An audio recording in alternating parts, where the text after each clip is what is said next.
Andy Marsh is the president and chief executive officer at the company. Andy, it's great to have you here. Congrats on a very exciting year. Your earnings from yesterday morning also helped put a bid into this stock. So let's talk a little bit about what you reported this quarter first. What's changed for you during a period where people have become really interested in driving away from cities and trying to do it in electric vehicles and energy efficient ways?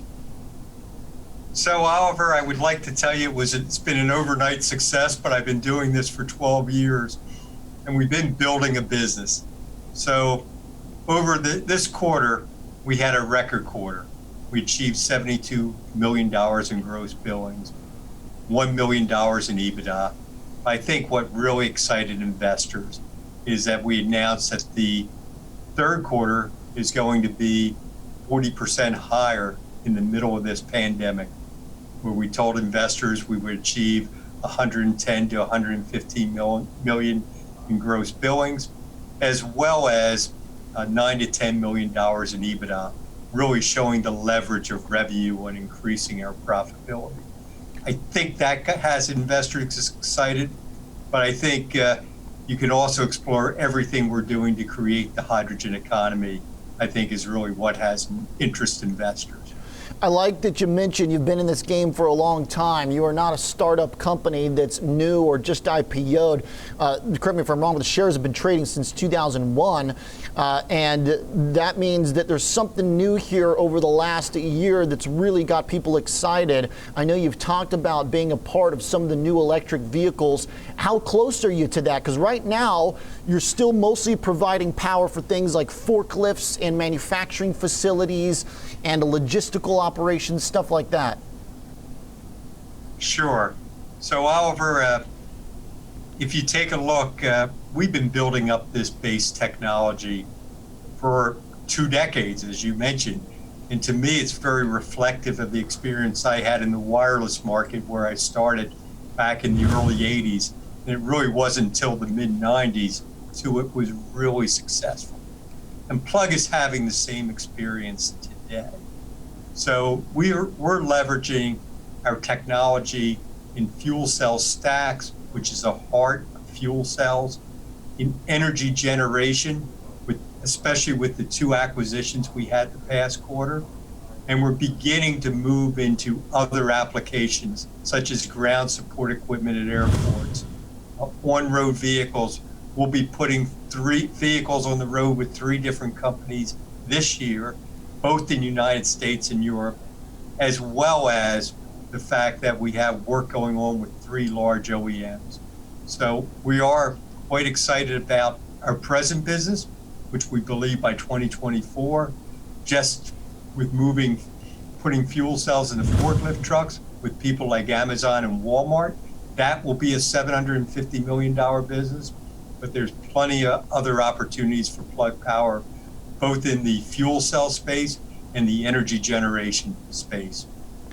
Your revenue is increasing at a much quicker pace than in the past. This last quarter, or at least if you actually take it back even before that, you did 18% top line growth during a period where a lot of companies obviously are shrinking.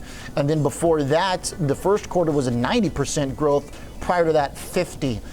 Can this pace of growth keep up?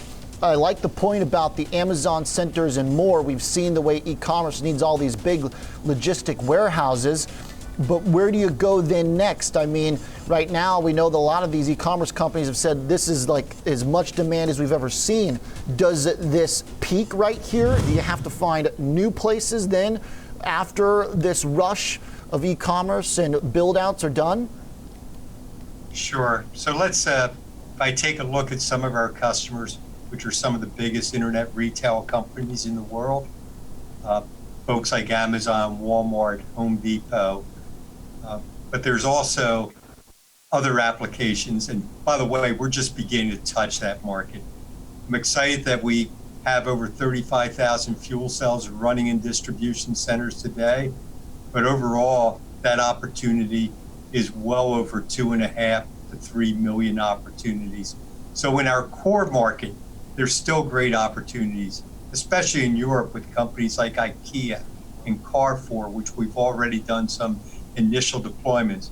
But as you mentioned, there are also large opportunities in hydrogen generation. We purchased a company in June called Giner ELX, which is a leader in electrolyzer stacks, renowned around the world.